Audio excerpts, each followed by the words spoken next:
మొన్న హైదరాబాద్ చిలుకూరి బాలాజీ ప్రధాన అర్చకుడైనటువంటి రంగరాజన్ గారిపై జరిగినటువంటి రామరాజ్యం వ్యవస్థాపకుడు అతడు ఒక సంస్థ పెట్టుకొని వెబ్సైట్ నడుపుకుంటున్నటువంటి రఘువీర రెడ్డి అనేటువంటి వ్యక్తి అతని మీద దాడి చేసినప్పుడు కొన్ని గంటల వ్యవధులలోనే మరి తెలంగాణ రాష్ట్ర ముఖ్యమంత్రి గారు నేరుగా కాల్ చేసి మాట్లాడారు. రంగరాజన్ గారితో జగన్ గారు మాట్లాడారు. ఇలా అనేక మంది నాయకులు, టాప్ లీడర్స్ వారిని మాట్లాడి పరామర్శించారు. ఇది చాలా స్వాగతించదగినటువంటి విషయమే. అయితే ఇక్కడ అర్థము కానటువంటి మరొక అంశం ఉంది. ఇది ప్రతి ఒక్కరు ఆలోచించాలి. అదేంటంటే, క్రైస్తవుల చర్చిలను కూలగొట్టినప్పుడు, పాస్టర్లను కొట్టినప్పుడు, ఎంతోమందిని చంపేసినప్పుడు కూడా ఎందుకు ఈ లీడర్స్ కాల్ చేసి అక్కడ ఉన్నటువంటి వారిని ఇలా పలకరించలేదు, పరామర్శించలేదు? ఈవెన్ లోకల్ లీడర్స్, ఎమ్మెల్యేస్ కూడా వెళ్ళలేదు.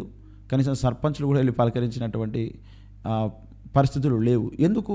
ఒకసారి క్రైస్తవులందరూ ఈ విషయాన్ని ఆలోచించాలి. మరి ముస్లిమ్స్ మీద కూడా ఇలాంటి దాడులు జరిగితే ఎందుకు వెంటనే స్పందించరు అనేటువంటి విషయం ఆలోచించాలి. వారిని అలా పలకరించడం, వారిని పరామర్శించడము చాలా మంచిది, చాలా మంచిది. కానీ ఇతర మతస్థులను కూడా ఎందుకు వాళ్ళు పరామర్శించలేదు, పలకరించలేదు? ఇది ఒకసారి ఆలోచించండి. ముఖ్యంగా క్రైస్తవులు ఆలోచించాలి. ఎందుకంటే వారితో మాట్లాడడం చేత వారి మాట వినేటువంటి వారు అనేక మంది ఓటర్స్ ఉన్నారు. అయితే క్రైస్తవులారా, ముందు మీరు పరలోకమే మనకు కావాలి, భూలోకం మనకు అసలే వద్దు అని అంటారు. అలా అని ఇక్కడ ఉన్నటువంటి ఓటును సరైనటువంటి విధంగా వాడుకోకపోవడం, ఓటు హక్కు ఉన్నా సరే మనమందరము కలిసి ఏకమై మనమంటే ఒక ఓటు బ్యాంకుగా తయారు కాకపోవడం, దానిని బట్టి వీళ్ళలోనే వీళ్ళకి సఖ్యత లేదు. కేసీఆర్ గారు ఏనాడు అన్నారు, మీరున్నది 2%, అది కూడా మీకు సఖ్యత లేదు, కాబట్టి మీ ద్వారా ఏం ప్రయోజనం అనే మాటలు వారు మాట్లాడారు. ఎందుకంటే ఈనాడు రాజకీయ నాయకులు క్రైస్తవుల మీద గురిపెట్టకపోవడానికి గల కారణం, వీళ్ళు మాట్లాడే మాటలు ఒకరికి వ్యతిరేకంగా ఒకరు మాట్లాడుకునేటువంటి అంశాలు. క్రైస్తవులందరికీ ఓటు హక్కు ఉంది, అందరూ కలిసి ఒక ఓటు బ్యాంకుగా మార్చబడితే అప్పుడు ఈ సీఎంల నుంచి ఫోన్ కాల్స్ క్రైస్తవులకు కూడా వస్తాయి, క్రైస్తవ పాస్టర్ల మీద దాడులు జరిగినప్పుడు కూడా వస్తాయి. ఈ విషయం ఎంత త్వరగా అందరు గ్రహిస్తే అంత మంచిది. లేదంటే ఎప్పటికైనా అదే జరిగి తీరుతుంది, జరగాలి.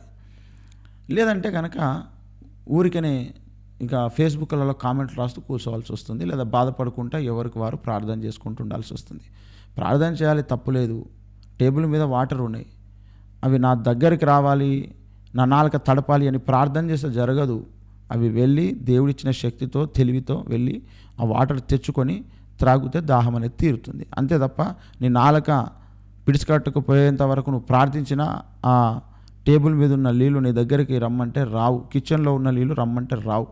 ఓటు హక్కు అనేది ఉన్నది. మనమందరము ఐక్యమయ్యి మనం ఒక ఓటు బ్యాంకుగా మార్చబడి మనమంటూ ఒక నాయకుడిని ఎన్నుకోగలిగేటువంటి శక్తిగా మారినప్పుడు మాత్రమే మనకు కూడా అలాంటి ఫోన్ కాల్స్ వస్తాయి. ఈనాడు కొంతమంది కామెంట్ చేస్తున్నారు, మరి రేవంత్ రెడ్డి గారు, జగన్ గారు రంగరాజన్ గారిని పరామర్శించారు, మా క్రైస్తవుల మీద దాడులు జరిగినప్పుడు ఎందుకు మీరు చేయలేదు అని చెప్పేసి. వాళ్ళు ఓటర్స్ని ప్రమోట్ చేశారు. వాళ్ళ దగ్గర కొన్ని లక్షల మంది ఓటర్స్ ఉన్నారు ఆ పూజారి దగ్గర. కాబట్టి ఆయనను పరామర్శించడం చేత ఓటర్లందరి విషయంలో వీరికి సానుకూలత అనేది కలుగుతుంది. ఆ ఓటర్లందరూ వీరిని, మా గురువు గారిని, మా ఆచార్యని ఈ విధంగా పరామర్శించారు కనుక నెక్స్ట్ టైం ఈయన మీద మనం ఆలోచించాలి అనుకుంటారు. మరి క్రైస్తవుల విషయం ఎలా? రాజకీయాలు మనకొద్దు, రాజకీయాలు మనకెందుకు అని మాట్లాడతారు. అసలు ఏ గ్రంథం లేని ఒక అంశము బైబిల్లో మీరు రాజుల కొరకు, నాయకుల కొరకు, ప్రభుత్వాల కొరకు మీరు ప్రార్థన చేయండి అని దేవుడు చెప్పాడు. రాజకీయ వ్యవస్థను ఏర్పాటు చేసింది దేవుడు, ఆ రాజకీయ వ్యవస్థను నిలబెడుతుంది దేవుడు, అధికారులను నిలబెడుతుంది దేవుడు, ఎన్నుకుంటుంది దేవుడు, పిలుచుకుంటుంది దేవుడు. అవి మనకెందుకని కొంతమంది అమాయక క్రైస్తవులు మాట్లాడుతున్నారు. కనుక ఇకనైనా ఆలోచించండి. క్రైస్తవులందరూ ఒక ఓటు బ్యాంకుగా మార్చబడితే, వారందరూ ఒక్క మాట మీద ఉంటే, ఒక్క మనిషి అయినట్టుగా మార్చబడితే అప్పుడు ఈ ముఖ్యమంత్రులు, ఎమ్మెల్యేలు, ఎంపీలు, ప్రధానమంత్రులు అందరూ కూడా వాళ్ళ మీద దృష్టి పెడతారు. ఇలా విడిపోయి ఉన్నన్ని రోజులు ఎవరు కూడా దృష్టి పెట్టరు. కొట్టి చంపేసినా అడుగరు, పట్టించుకోరు. ఇలా కొనసాగుతూనే ఉంటుంది. ఎవరైనా మార్పు కావాలని ఆలోచించేటువంటి వారు ఆలోచించండి ఒకసారి. మనమందరము ఓటు బ్యాంకుగా మార్చబడాలి. క్రైస్తవులు, మైనారిటీలు, ఎస్సీ, ఎస్టీ, బీసీలు అందరూ అణగారిన వర్గాలు ఒక ఓటు బ్యాంకుగా మార్చబడినప్పుడే, క్రిస్టియన్స్ విషయమే కాదు, దళితుల మీద దాడులు జరిగినప్పుడు కూడా ఏ ముఖ్యమంత్రి వెంటనే రెస్పాండ్ కాడు.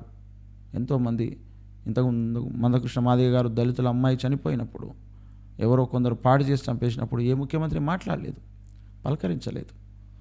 ఇంత తొందరగా రియాక్ట్ కాలేదు. ఎందుకు గారంటే వీళ్ళు విడిపోయి ఉన్నారు, కులాలుగా విడిపోయి ఉన్నారు. ఎవరికి వారే తన్నుక చచ్చిపోతారు వీళ్ళు. వాళ్ళను ముట్టుకోవడం అవసరం లేదు, వాళ్ళను పలకరించడం అవసరం లేదు అనే ఒపీనియన్ వీళ్ళే వాళ్ళకు కలిగిస్తున్నారు నాయకులకు. వీరందరూ ఏకం కాగలిగితే మొన్నటి జరిగినటువంటి ఒక ఇన్సిడెంట్, మాలలు మాదిగలు ఒకరినొకరు దూషించుకొని మేము వేరు అని ఊరవతలకి ఇద్దరిని వెలివేసిన తర్వాత నువ్వంటే నాకు నచ్చదు, నేనంటే నీకు నచ్చదు అన్నట్టుగా అనుకోవడం వల్ల అవతలి వాడు బెనిఫిట్ అవుతున్నట్టు తప్ప వీళ్ళకు కలిగే ప్రయోజనం ఏమాత్రం కనిపించడం లేదు.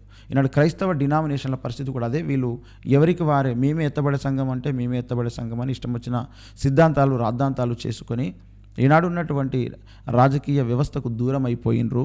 అలా అయిపోవడం వల్ల ఏదైనా ఇష్యూ అయితే వాళ్ళు పలకరించే పరిస్థితి లేకుండా పోయింది.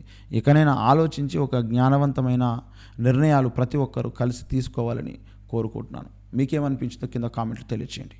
అందరికీ నమస్కారం.